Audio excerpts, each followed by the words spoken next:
20 సంవత్సరాల నుండి నిద్రావస్థలో ఉన్న టేకు బ్యాంక్ అవకతవకలు అక్రమాలు చేస్తున్న బ్యాంక్ లైసెన్స్ రద్దు చేయాలి. ఎవరికో లోన్ ఇచ్చారట, ఆయన కట్టలేదట, ఆయన చనిపోయారట, అందుకే దర్గా స్థలంలోకి వచ్చారట.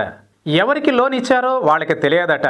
బ్యాంక్ రుణం కోసం వెళితే అనేక ప్రశ్నలు సంధించి దరఖాస్తులు పెట్టుకోవాలి. మరి అర్బన్ బ్యాంక్ వారు అవేమీ లేకుండానే రుణం ఇచ్చేశారట. ఎవరి స్థలానికి ఇచ్చారు, ఎవరి వద్ద రికవరీ చేస్తారు? అర్బన్ బ్యాంక్ వ్యవహారం కుంభకోణం పెద్ద స్థాయిలో విచారణ జరిగితే గాని నిజాలు బయటకు రావని ఏలూరు శ్రీరామ్ నగర్ 6వ రోడ్డులో ఉన్న దర్గా స్థలానికి లోన్ ఇచ్చామని టేకు బ్యాంకు సిబ్బంది రావడంపై అభ్యంతరం వ్యక్తం చేస్తున్న ముస్లిం యునైటెడ్ ఫ్రంట్ వ్యవస్థాపక అధ్యక్షులు సామాజికవేత్త హబీబ్ ఉర్ రెహమాన్ ఫోన్లో ఇచ్చిన ఇంటర్వ్యూ ఇప్పుడు విందాం. మీరు చెప్తున్న స్థలం దర్గా స్థలం వర్క్ ల్యాండ్ అది. వాళ్ళు దౌర్జన్యంగా లోపలికి వచ్చి ఆ స్థలంలో ఆ రోజు ప్రొక్లైన్ పెట్టి తవ్వేసి క్లీన్ చేస్తున్నాం మేము, మాకు స్థలం మేము రుణం ఇచ్చామంటే ఎవరికి లోన్ ఇచ్చారంటే ఎవరో చనిపోయినోడికి లోన్ ఇచ్చారంట. ఆయన కట్టలేదంట. వాళ్ళ పిల్ల ఆయన బతుకున్నంత వరకు వీళ్ళు ఏం చేశారో తెలియదు.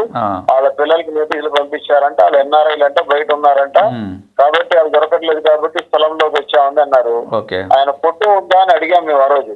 అడిగితే ఫోటో కూడా లేదంటే ఎవరికి లోన్ ఇచ్చారో ఫోటో లేకుండా లోన్ ఎలా ఇచ్చింది బ్యాంక్ అనేది తెలియట్లేదు నాకు. మామూలు ఒక కామన్ మ్యాన్ కి లోన్ ఇవ్వడానికి 1.25 లక్ష ప్రాబ్లమ్స్ పెట్టి ఇస్తారు లోన్. సో ఆ టేక్ బ్యాంక్ మీద ఆర్బీఐ యాక్షన్ తీసుకోవాలి. ఇటువంటి లోన్స్ ఎవరైతే ఇచ్చారో ఆ బ్యాంకుల్ని సీజ్ చేసి వాళ్ళ అకౌంట్ని సీజ్ చేసి వాళ్ళని ఆర్బీఐ అనేది క్లోజ్ చేయాలని చెప్పి మేము ఆర్బీఐకి డిమాండ్ చేస్తున్నాం.